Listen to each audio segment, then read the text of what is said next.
Hi, friends! Join us as we dive into the themes, metaphors, and foreshadowing of Buffy the Vampire Slayer. With both a spoiler and spoiler-free analysis, there's something here for everyone.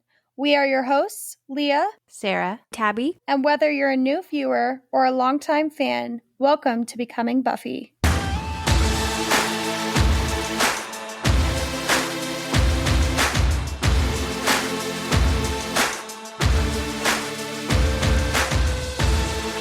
Hey guys, welcome to Becoming Buffy. This is the spoiler section for The Wish. Just our regular heads up, we will be spoiling everything for the entirety of the show Buffy as well as Angel. So if you do not want to know spoilers, then we highly recommend logging off and listening to our next episode, which will be the spoiler-free section for Amends? Yeah, Amends is next. Yeah. Is it really? Yeah, isn't that crazy? I was like, which one's next? Yeah, our Christmas episode. So yeah, if you don't care about spoilers, then welcome. This is the place for you. All right, this episode. I feel like this is one of the few episodes in the show that is a two-parter, and it's not like right after each other. Like it's a two-parter in the sense that you have like one episode and then a couple different ones, and then Doppelgangland pops up. I always forget that Doppelgangland is a different episode than this one. Oh, weird. Like I love Doppelgangland and I love The Wish, but because, you have Willow in it, I forget that they're not the same one. Yeah. But I love that they do that because it creates two very interesting episodes. And I feel like if we had focused more on Vampire Willow in this episode, it would have taken away from other stuff. Yeah. I prefer Doppelgangland to this one. Oh, really? Why? I think, not that I don't love this episode. I mean, I don't hate any episode in season 3. But I think the fact that it's one of those abnormal episodes that after you've seen it a few times is not really exciting or new anymore because it's like an alternate universe and it really only works like the first like 2 times. And like a fresh take is what I'm trying to say. I really love it. Like it's really enjoyable to watch. Like everyone does a stellar job. It's a great filmed episode. But Doppelgangland continues to be fresh because it's what we know and then something new on top of that.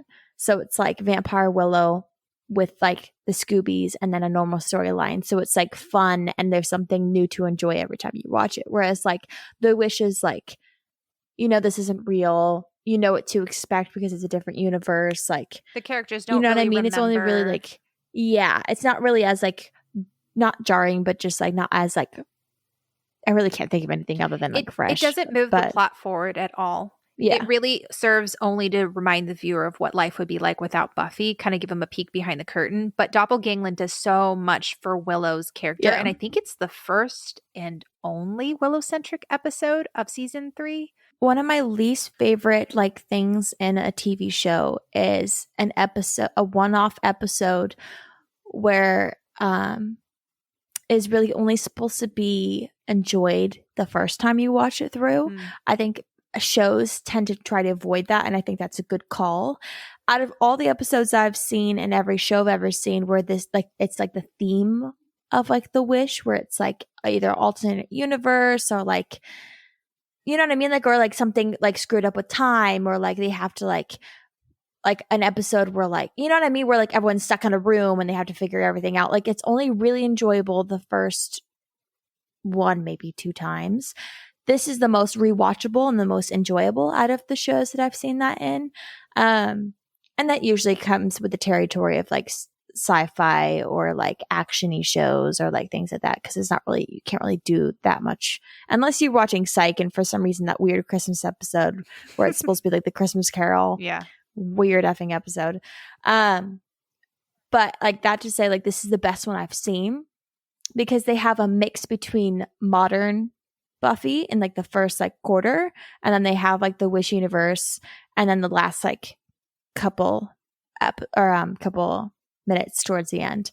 But that was very long-winded. No, but I really love Doppelgangland. Yeah, I appreciate The Wish. I think the thing that makes this episode so like rewatch, like it has a rewatchability, is the message of hope at the end. And I think that it stems back to friendship and hope, and it kind of reminds us of why the Scoobies are friends. And I honestly think that the hidden gem of this episode is the friendship between the Scoobies and Giles. And I think that's something we've been missing for the past couple episodes. I know I keep saying this, but season 3 is just not great when it comes to the Scoobies and their relationship. And I guess you could say that just kind of deteriorates as time goes on. But they have their ups and downs. I feel like there's times where they're like really solid, really good. And it feels like ever since Buffy's gotten back, it's just been kind of like one lie after the other. And we don't really see them rally until towards the end of the season. And so I feel like the Witch is a good reminder of, hey, they need each other. They actually do like each other. And now that there's no more like stupid Willow and Xander crap going on, we can finally like enjoy their friendship again to a certain extent. I will say, like, yes, I agree with you, Sarah, but I wanted to say I kind of disagree with you, Tabby. I actually love this episode. I think I could not that you don't love it. I do love this episode. No, but I think that the more that I rewatch the show, the more I like this episode. Because I think this episode reigns so true. Because it's like the Buffy we see in this episode looks so much like Kendra, looks so much like Faith, looks so much like season 6 Buffy sometimes. Mm-hmm. Like just that loneliness and that self-isolation that Buffy puts herself through, we see her get really cold. Mm-hmm. And I like it because it just feels real. And it also just like, it's a constant reminder, like Sunnydale needs Buffy, or needed before it blew up. But like it needs Buffy. The world needs Buffy. Like, and so I love watching episodes like this because it reminds me like Buffy isn't doing like endless work. Like she's making a difference.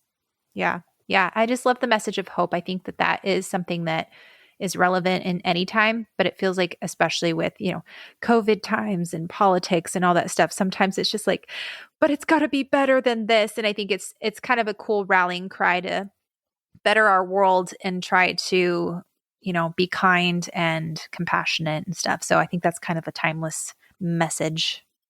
So perfect right before amends. Also, I think it's funny that Giles mentions the Cleveland Hellmouth, and we're going to actually hear him talk about that again in Chosen when the Hellmouth is destroyed in Sunnydale.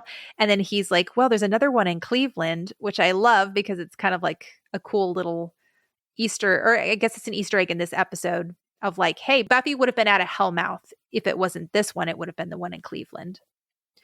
Also, since we're kind of talking about Amends, I love that Amends is the next episode after this, because in this one, we see how Buffy inspires Angel, and we see what it would be like if Buffy wasn't here. And so I think Amends, because it's all about Angel thinking about his guilt and it being amplified through the first, and how Buffy is kind of the person that grounds him and pulls him back. And so I think that it just makes a lot of sense that would be the next episode. All right, let's talk about Anya, you guys. Anya's here. I'm so excited. I love whenever we finally get like a new character, because I'm like, oh, okay, good. Like there's a whole like part of the series that we just haven't been able to talk about yet. What are your guys' thoughts? I think it's so interesting because Anya is the most casual introduction of a character I think we have on the show. I mean, Oz is pretty like casual, but like when you meet Oz, you kind of have a feeling you're going to see him again. Yeah, yeah. When I watch this episode, I really think that Anya is a one-off villain. Like, I really think we are never going to see her again. And then she pops up in Doppelgangland, and I'm like, oh, yeah, Anya's back. That's kind of a cool callback. And then again, I think we'll never see her again. And then it's like, she just keeps coming back, and you're like, okay. Like, and I don't know. I love it. Like, I remember the first time I watched this through, I kept forgetting about Anya. And then she would come back and it would take me a few minutes to be like who is this chick is still around? Like, yeah. And then I'd be like, oh, it's Anya. Like, and I kind of like that because it feels normal. Yeah, it feels very like organic. I feel like that's how stuff happens. Like life happens, obviously taking the mystical stuff out of it. It's like sometimes important people in your life just kind of keep showing up, and then one day, they become so important in your life. And it's like, I don't know. I just like that they don't always introduce characters the same way. And you're like, I don't know. Because it's like when you have Kendra and you have Faith and all this stuff, their introductions are always so big because it has to be, because it's like, oh, a new Slayer. Right. It's so crazy that a character from just this episode becomes like a pretty big member of the group in later seasons. I have a really selfish desire for the show. I really, really, really, really, really, really, really wish that we had many, many more episodes of Anya's relapse in season 7 of being like a vengeance demon again. And like I understand the whole point of her being a vengeance demon, but then also having guilt, so her not wanting to like kill people. But like there's actually a lot of things I wish they did different with Anya's characters in season 7 specifically.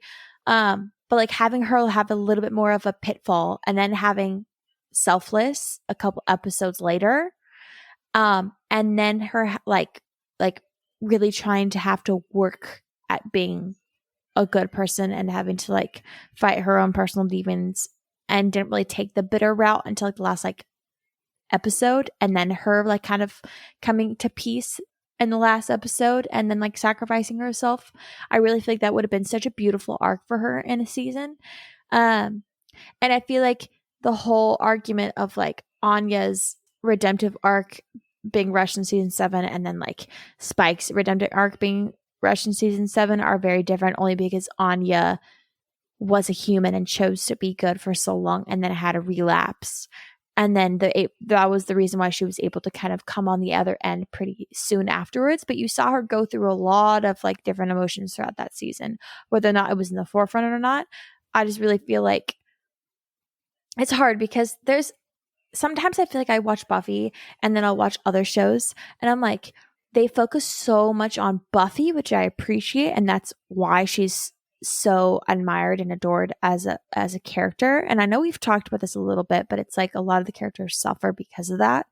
And what I mean by that is just like they don't get a ton of like limelight to really flesh out a lot of their issues that they just don't really discuss. They'll kind of sometimes they'll throw stuff in the script. I'm like, did you mean it for it to come out that way? Did the actor mean it for it to come out that way? Or am I just missing stuff? And I really feel like we need to like dig deep into that a little bit more. And I feel like sometimes characters can be underused and or just like there are certain things that I just really wish we had more time in.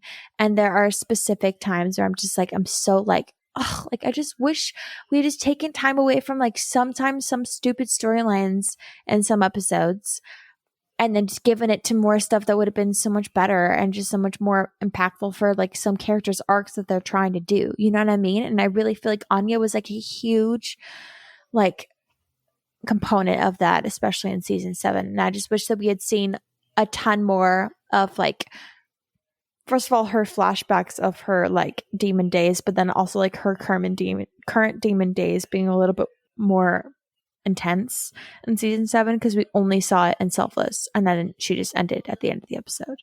What do you guys think? I mean, I agree with you, Tabs. I think that I really liked I guess Anya's character, and then season 7 just makes me so angry for her because she deserves better. I'm all for characters going through a period of time where they're not the nicest character. Buffy goes through it. Willow goes through it. Cordelia goes through it. Angel goes through it. Like every major character really goes through a time where they're not really themselves, or they're just figuring things out, and so they're a lot harsher and stuff. And depending on the episode, Spike goes through it.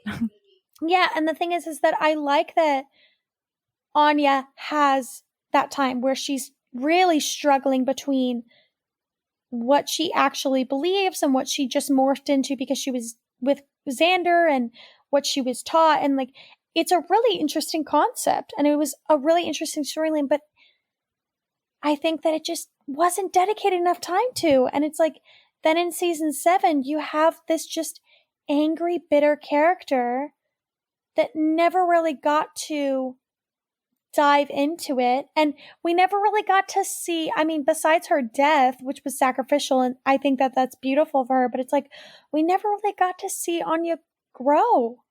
You know, she just kind of, she had her last final moment, which was like, you know, sacrificial, but it's like all of season 7, she just kind of reverts back to season 3, Anya.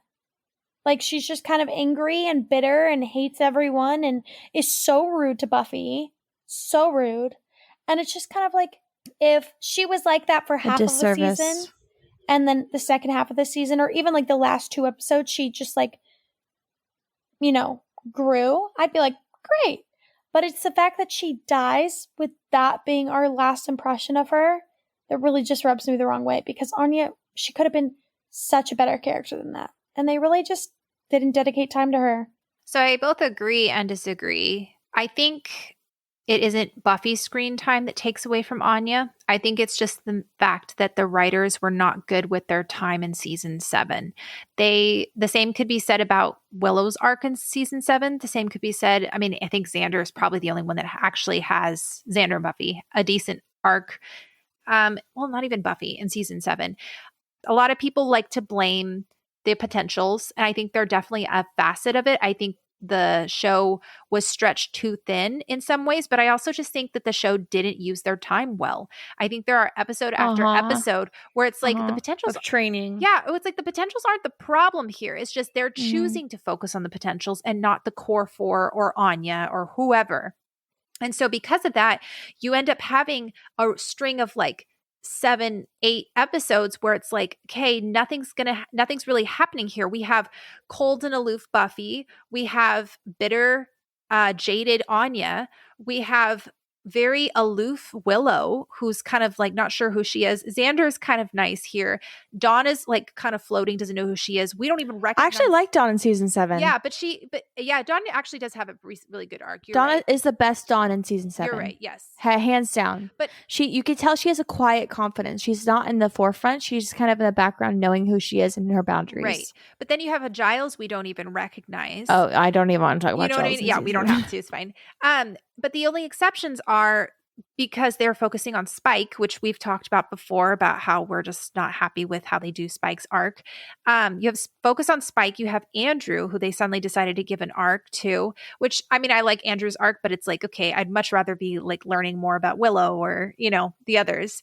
And I don't care about him enough to see his great arc in season 7. Yeah. Give it to someone else we care about and we've seen for 7 seasons. Right. And they had no shortage of episodes that they could have done this with, but they chose to not use their time well. And so it's really only the last 2 episodes of Buffy where all of a sudden everybody's arcs suddenly start up again. So they pretty much get stop once you hit Conversations with Dead People, and then start up again in, I think it's End of Days is the penultimate episode, when all of a sudden you have that beautiful moment between Anya and Andrew where she talks about how she wants to stay and fight and how humans can actually be good. And Andrew's like, I think you love humans and stuff like that. And you kind of start to see a softening of Anya where she's not so jaded and she wants to actually help them.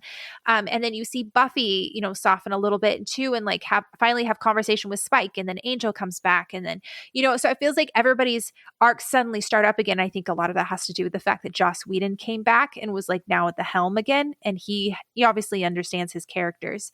So I think that when it comes specifically to Anya, I think it's realistic that she would be bitter and frustrated in season 7 after what happened to her in season 7 or season 6, being left at the altar and stuff.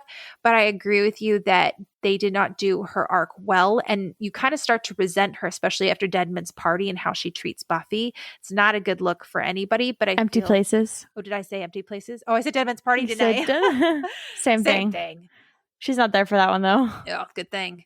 But in Empty Places, Anya is especially brutal to Buffy. The worst thing that Willow and Xander do, and Giles, is Giles is a little worse, but Willow and Xander don't actually stick up for Buffy. They just kind of agree with those who are being mean to her. Anya kind of goes for the jugular. But not even true things. I'm like, girl, what? Like, with the stuff that she says, I'm like, excuse. She's just so bitter. What? Yeah. Like, it just came out of a place where it's like, clearly you are a bit bitter and angry and are projecting on Buffy. Yeah. And here's the thing, like, I will forever die on this hill, but I think one of the worst things that the writers ever did for both Anya and Xander was have them break up in Hell's Bells. I think it would have changed season 6 so much if they had kept Anya and Xander together and actually given them a healthy relationship, because they would have been one of the only stable people in season 6, and they would have grounded us and allowed us to have somebody that was somewhat stable. And it would have been interesting to watch Xander have to grow through a relationship, learn communication, all this stuff. But rather than bolting. It set back his and Anya's arc so much, and they never did anything really with it. So it felt pointless. And I think if they were going to have them break up in Hell's Bells, they should have gone somewhere with it, and they didn't. And honestly, I get the argument that like Anya's arc was only really ever growing when she was in a relationship, and that's a form of fridging. Yeah. And I do kind of agree with the core of that, because the more I rewatch the show, and I do like Anya, I'm going to really hurt people's feelings with this. She's not my favorite character. She's I'm going not to stay mine here and either. be real with you. Yeah. Like, I don't particularly find her really interesting, and here's why. I think that they kind of play her as a bit ditzy rather than her not understanding human life.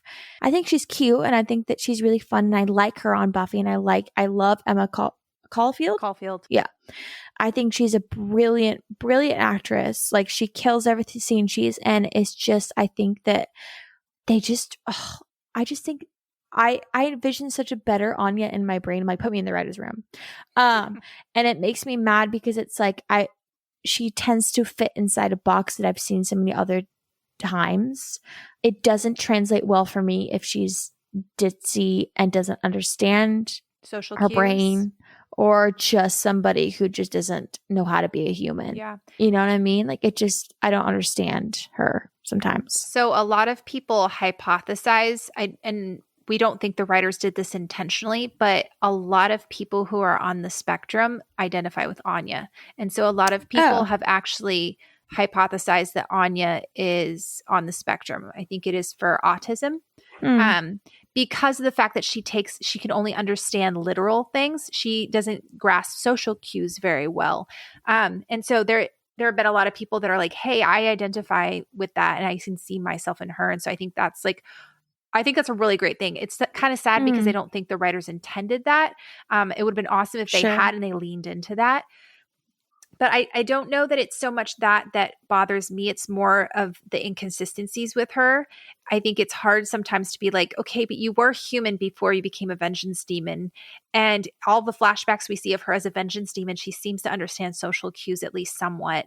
And then even in this episode here, I look at this Anya and I don't recognize the Anya that we see in the later seasons. Yes. No, her character literally, it changes like 4 times. Yeah, it really does with her hair. She doesn't quite, maybe that's what I'm trying to say. I don't get her as a character. Yeah. I don't think I've ever really fully wrapped my head around it. I don't really think I understand what the writers are trying to do, because I think what they're trying to tell us is that she doesn't understand life, which is like, okay, but you weren't like a ghost during that time, right? You were still like roaming around. You were still a part of humans. Like, you're going to pick up something, and you're not going to completely lose your humanity because you're still in the world. Yeah, it just never made sense. And it's like, and again, I don't hate her character. I think she's enjoyable. I think she's adorable. I really love certain scenes, but it's just like, I don't know. There's a disconnect with me with her. I just don't. She grows, quote unquote, when she's with Xander, when they're happy, and then when they're not together, she's just completely different again. And I'm like, you change every season and it doesn't really make sense. I think the biggest thing for me with Anya is the fact that I never feel like she is a fully fleshed out character. To me, she always seemed like a side character. And I think she falls into the same camp. I think she's a little more fleshed out than Oz, simply because she's around longer. But she falls into the same camp as Tara. As Riley in a sense, but even Riley has more of an arc sometimes than she does. So I think that it's hard not to look past, or it's hard not to see her as more than just the comedy relief at times. I think it is hilarious, though, that her first episode on the show is the one where she has to provide revenge for Xander's ex, and then she's going to end up going on to date and almost marrying him. I know. Yeah. That irony just never ceases. I love that irony. It's so funny. So apparently She was going to be a one-shot character, but was brought back for Doppelgangland, where she was made more humorous and less just like scary and straight as she was in this one. Not, straight as in sexuality, but, the straight character. When the producers realized how funny Emma Caulfield was, they simply kept bringing her back until she was made a regular cast member, including appearing in the opening credits at the start of season 5. So she technically wasn't a regular cast member for all of season 4, but she was in most of the episodes, which is kind of crazy.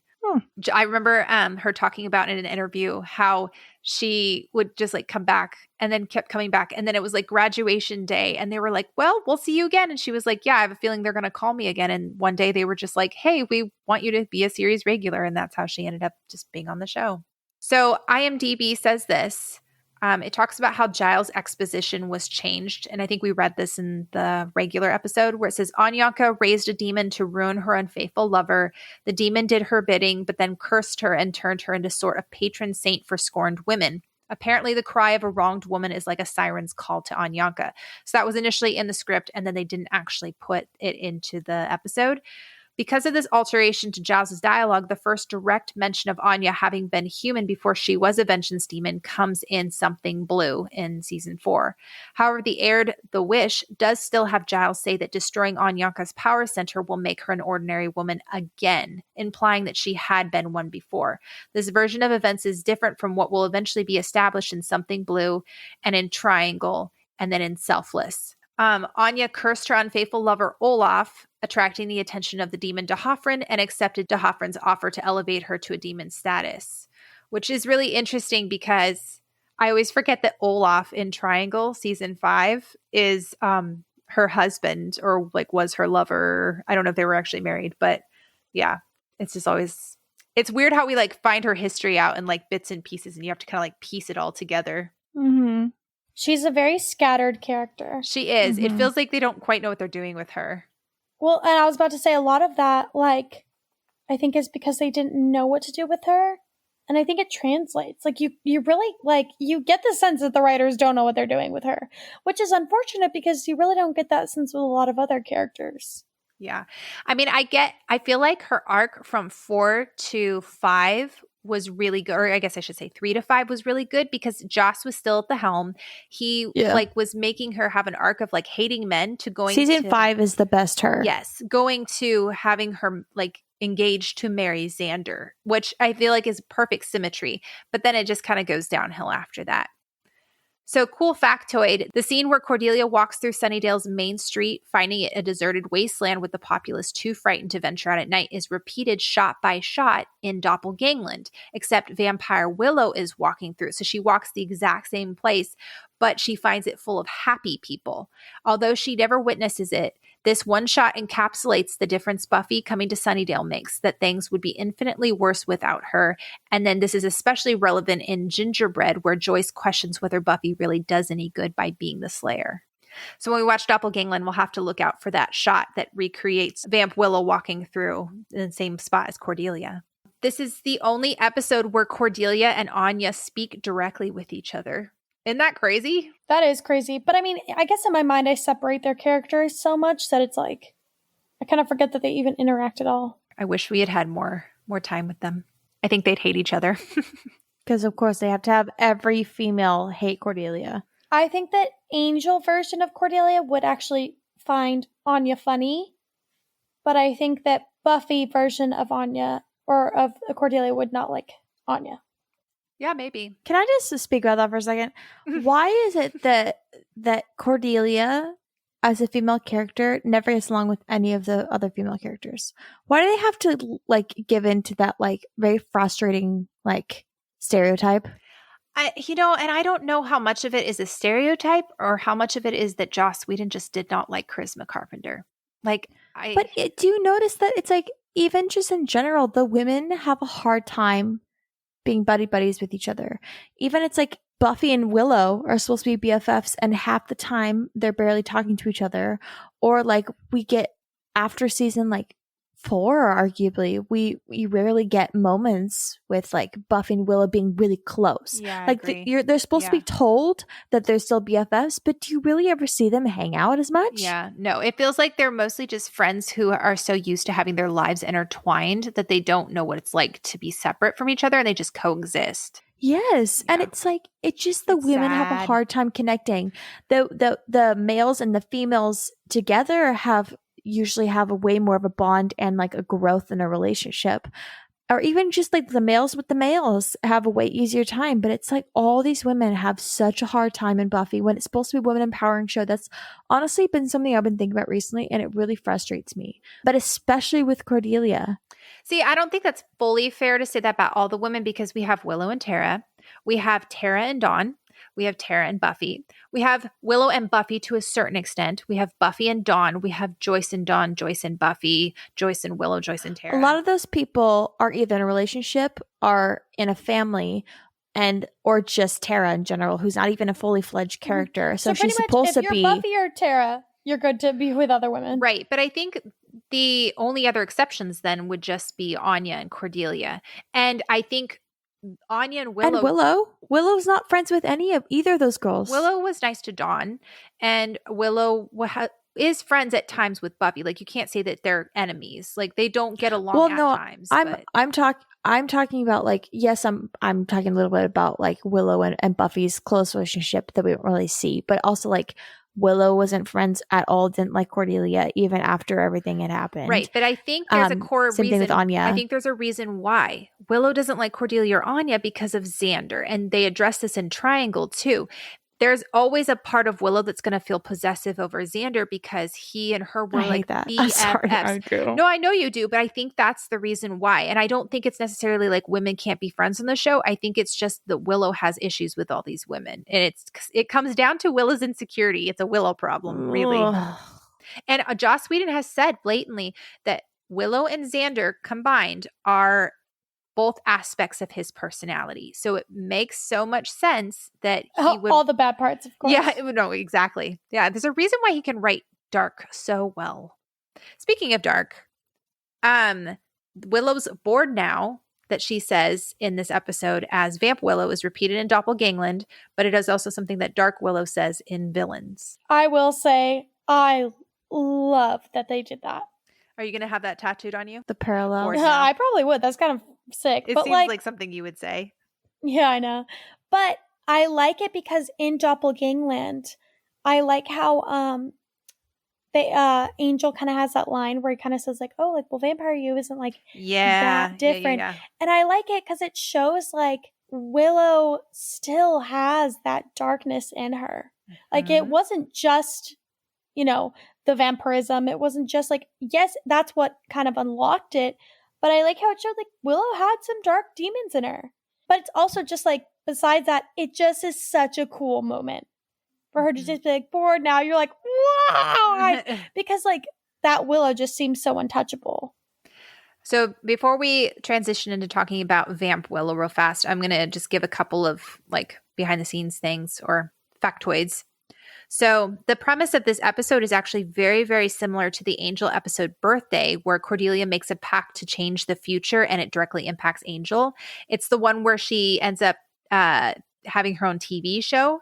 And then she like becomes a celebrity and then ends up meeting Wesley and Gunn and then finds out that Angel ended up getting the visions from Doyle and he's like crazy. And it makes me really irritated with how many times storylines are reused on Angel when they were on Buffy first. And a lot of times they're the storylines that directly involved Cordelia and Angel, and they were first used by Buffy and Angel. So you have that scene where she comes in that dark room and Angel's like half crazy and suffering over there, and he's like chained to the wall, and she's like, no, like I want to change everything back because I want to help him. And even though like Buffy isn't aware of what's happening, you have like that similar moment when Buffy comes into the cell and Angel's like, I waited for you, and like it's like, this is what would happen if Cordelia hadn't met Angel, and this is what would have happened if Buffy hadn't met Angel. And it just makes me kind of sad for Cordelia because it always feels like she has these constant recycled plot lines. And especially with how things ended for her on the show. It just makes me really sad that she never really like fully got to be her own person. I feel like she was forever living under Buffy and Angel's shadow in a way. Oh, Cordelia and Fred too. They don't really have a friendship either. Tabby's like thinking through all. Yeah, no, I agree about that. Yes. And like all the guys have like a bond, and the guys and girls have a bond. What is with it? I just like, I know there's more situations and I can't really think of them right now, but I've just noticed they have a hard time showing the closeness and organic relationship between most of the females in both the shows. I don't think it's most of the females. I think it's just Cordelia. I really don't think that it's most of And Willow? them. Yes. Willow barely gives time to like anyone. But there are so many more females apart from that they do have good relationships. I agree that Cordelia and Fred should have had a good relationship, but even Gunn and Wesley have their moments where they like hurt each other and are not uber close, you know? Well, yeah, I mean that's very like a You're like, that happens with everybody.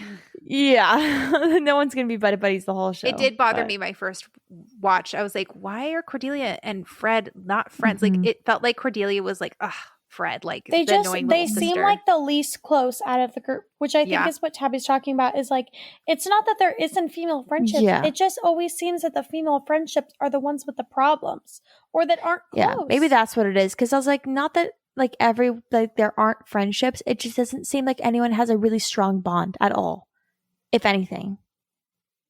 That's fair. And I think that's so frustrating when it's like it's a dominating girl cast, and yet the guys and girls have great chemistry and great arcs together, or like even just the males in general.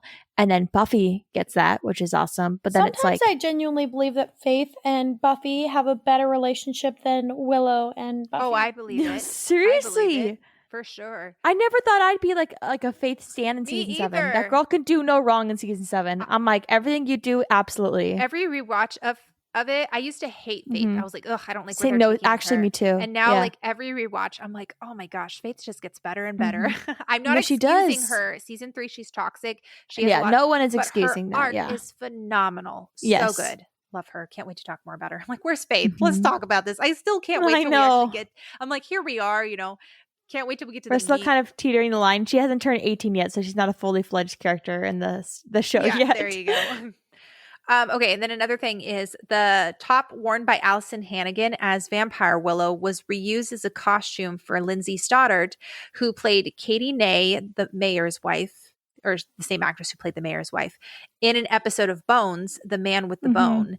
And David Boreanaz is on that episode. And there's like I think there's a picture out there. It shows David Boreanaz. I sent it to you. Did you? Okay. And it has the actress wearing that same shirt. And like all the comments were, I wonder if he recognized that shirt or whatever. I mean, he probably didn't. But it's really funny like how wardrobe departments all just share. And I thought that was a nod. I didn't think that was on accident. It was never explicitly stated, so it could have been a nod, but I feel like they would have like said something. But I feel like the character was a witch in that one or something. Maybe it was. Did you know that there's like multiple tops and like a specific 2-season span of like Buffy and Friends where like Willow and Phoebe wear several of the same tops. Literally, they're the exact same size and they wear them in different episodes of the same shirt. And Rachel Green and Buffy. Yeah, and I think that Sex and the City as well, there's a couple of them. I think we've talked about this before. I'm always just amazed that the shirts and pants or whatever don't stretch out, that they look good because they have to wear that same outfit for like 2 weeks of shooting. Like it's just crazy. Well, they also can tailor them. Right, but you can't tailor it if you're just going to be sending it back onto the wardrobe department for another season or another show. Like you can't tailor it too much. There's only so much you can do. Well, because if you think about it too, like Jennifer Aniston and Sarah Michelle Gellar are very like similarly like built. Yeah. And same thing with like Allison Hannigan and Lisa Kudrow. Yeah. And their styles are very similar too. Very bohemian. No, but Cynthia Bergstrom, the costume designer, said that she has to get multiples for certain shots because like the stunt double will have to wear one or whatever. But yeah, she did like, there are things like the Spike's jacket I know there's no separate one for the stunt double. Like they have to switch it off and on. The dress that Buffy wore on Halloween, Cynthia Bergstrom actually made that dress and there's only one. So the stunt double doesn't have to use it. So they have to be very strategic about what shots they use and stuff. But anyway, I just thought that was kind of a fun little factoid. Okay, let's talk about Vamp Willow. Okay, so obviously, Leah, you touched on foreshadowing of Willow's sexuality in season 4, and we'll obviously get into that a little bit more in Doppelgangland. We have, Vamp Willow seems, and this is the frustrating thing. I know it's a product of its time, but I wish so much that there had been more of a push to say that Willow was bi and not just lesbian.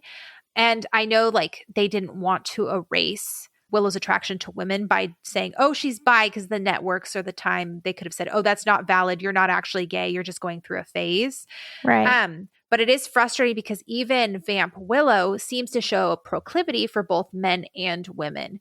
And so it is kind of frustrating at times too, because it's like, obviously we know Willow loved Oz. Like it feels like sometimes, and even her attraction to Xander and Giles, like sometimes it feels like they try to erase that and say, oh no, she's just now into women. And it's like, well, then you're also negating everything she felt with Oz, Yeah, because that's my thing. It's like, if they want to make her gay, I would have been like, whatever. But like, Willow and Oz's relationship is so beautiful. And I love it. And it's like, no one can convince me that Willow did not love Oz in a romantic way, not platonic. Yeah. Like, Willow is definitely attracted to women. There's no question there. Like, she loved Tara. And she was, like, into Kennedy. Like, there's no question there. But, like, she also loved Oz. And she was also into Xander. Like, she was into both. All right, so let's talk about Vampire Xander and Vampire Willow. So obviously we've talked about how up until now there's been a very clear distinction between when you're a vampire, when you're a human, at least what was established in season 1. Over the course of the series, the past couple of seasons, they've been a little bit more loosey-goosey with it, where it's been like, okay, I think vampires do actually retain a sense of humanity and they're not fully different. Do you guys think that Willow and Xander are vastly different from their counterparts? No. Vastly different? No, absolutely not. I think that they're vampire versions of them, but it's like, I really just think that like the vampire side of you is literally just the human side of you, just selfish and just acts on like that selfishness. It's literally just like the ugliness that is like a fraction of what's inside of you just becomes full when you're a vampire. It's without the option of being good in every situation. Like you may be able to do some good things, but it's always going to be for selfish reasons. And I would agree with that. I think it's really funny how Xander continues to be a lackey for the master. It's like pretty like subservient, whereas Willow shows more of a sadistic streak that we see later on in the show with Dark Willow. And I just love how consistent that is. And well, I just love like the whole like running gag that like Xander is like a butt monkey for all of these like villains. Yes. He's like, I'm done being everyone's butt monkey. Oh, I love that line in Buffy vs. Dracula. I'm tired of being everyone's butt monkey. I love that running gag. So again, I don't consider the comics canon, but in the comics, apparently after the events of season 7, Xander kind of doesn't go off the rails, but he kind of like leaves for a while because he's mourning the loss of Anya, and he actually goes and finds Dracula and ends up being like working for him again for a little while. Interesting. Yeah. The comics are something else, man. I every time I hear something, I'm like, interesting. That's like, the only thing I can think of to say every time I hear like a new fact from the comics. Yeah. I'm like, that's an interesting direction. Have you guys ever seen or heard about Buffy and Angel's space sex in the comics? Yes, I have. It created a whole world or whatever. A whole dimension. I don't want to know. I don't care. I don't. Very weird.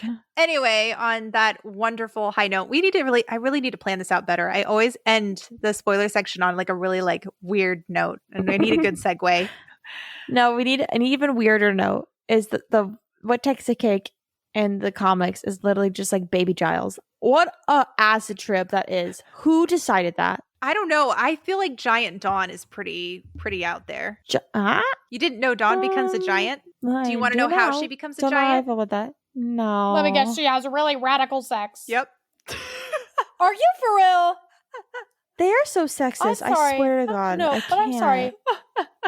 Someone needed to go to sex therapy because why are the comics so horny? No, the show too.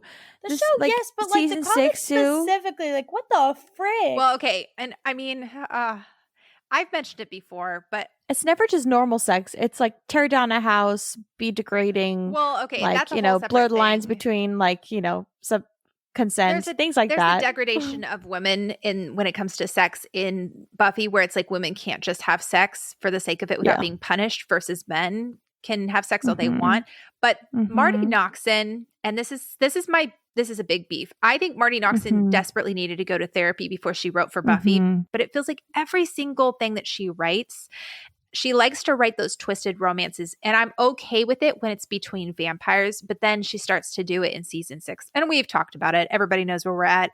We'll talk about it more when it gets to season 6, but it just it gets draining after a while. Well, here's the thing. People can be into whatever they want to be into. More power to you. But it's like when you're doing it at the expense of what the characters are actually like rather than what you are like, then it doesn't translate well. I'm like, these aren't the characters. Buffy does. She says it in season 6 that she feels demeaned and dirty during intercourse. Yes, exactly. Yeah. Like, then stop shoving it in these characters' faces. Yes, it pulls you out because it doesn't feel true to who the characters are, and it feels like you're literally just writing yourself into fan fiction. It felt like some of these writers were writing what they wanted to see happen with the characters that they liked, and that's not really writing very well, in my opinion. So, anyway, again, on that low note, we really need to find a good segue, but this has been Spoilers for The Wish. Thanks so much for listening, guys. We want to know your thoughts on Anya in particular, what you guys feel about her arc. I feel like we said a lot of very strong opinions in this episode, so we want to hear your strong opinions because it's always interesting, and maybe it'll change one of ours. No promises, but maybe it will. As always, you guys can find us on Instagram, TikTok, and Tumblr, Becoming Buffy Podcast. You can email us at becomingbuffypodcast@gmail.com. Thanks so much for listening, guys, and we will see you next time.